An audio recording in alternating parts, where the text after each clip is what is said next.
क्या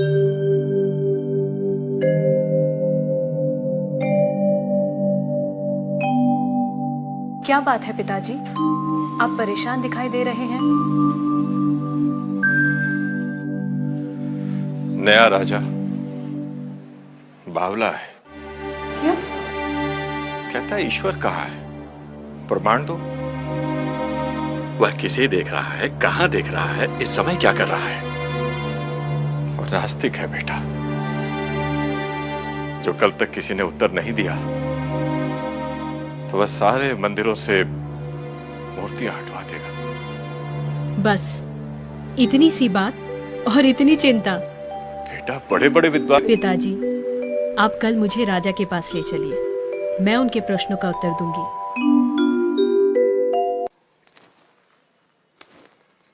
राजन, मैं प्रमाण देने के लिए तैयार हूं, पर उससे पहले मैं कुछ चाहती हूं। क्या चाहिए? थोड़ा दूध।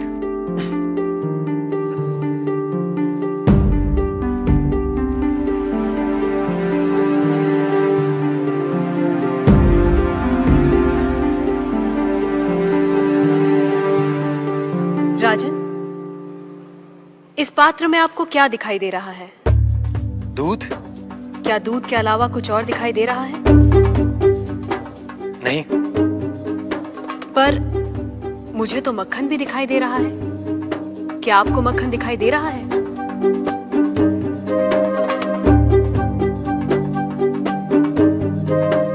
नहीं। पर राजन, क्या इसमें मक्खन नहीं है?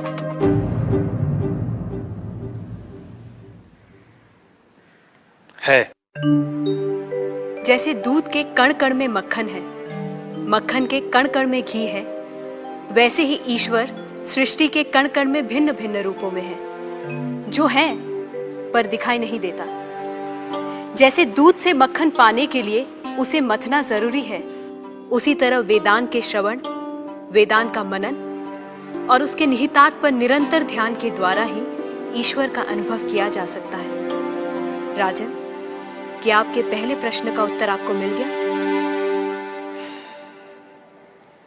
मैं मान लेता हूं, पर वो किसे देख रहा है, किस ओर देख रहा है? क्या मुझे एक जलती हुई मोमबत्ती मिल सकती है?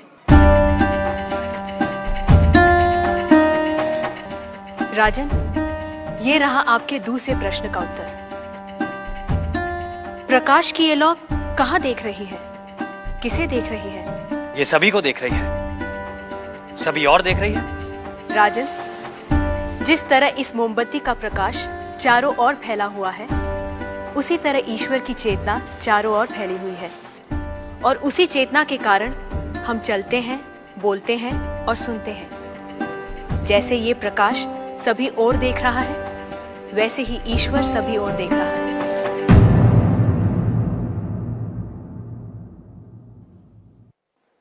अब आपका तीसरा प्रश्न। वो इस समय क्या कर रहा है? राजन, इस समय मैं आपके प्रश्नों का उत्तर दे रही हूं, इसलिए मैं तुम्हारी गुरु हूं और तुम मेरे शिष्य। पर मैं खड़ी हूं और तुम बैठे हो। यदि अपने प्रश्न का उत्तर चाहते हो तो तुम्हें मुझे अपना आसन देना होगा।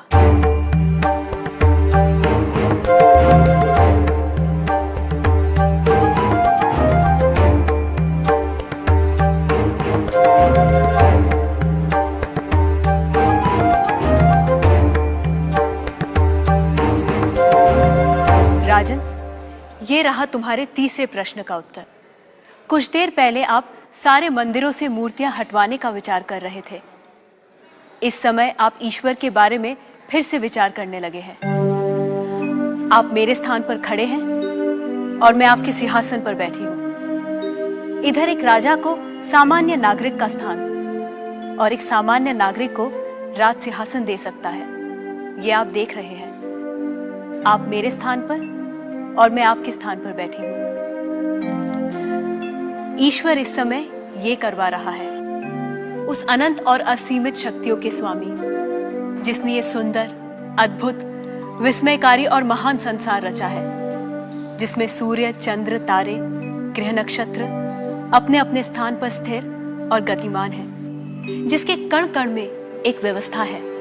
ऐसे शब्दों और ज्ञान से परे ईश्वर के लिए क्या संभव है?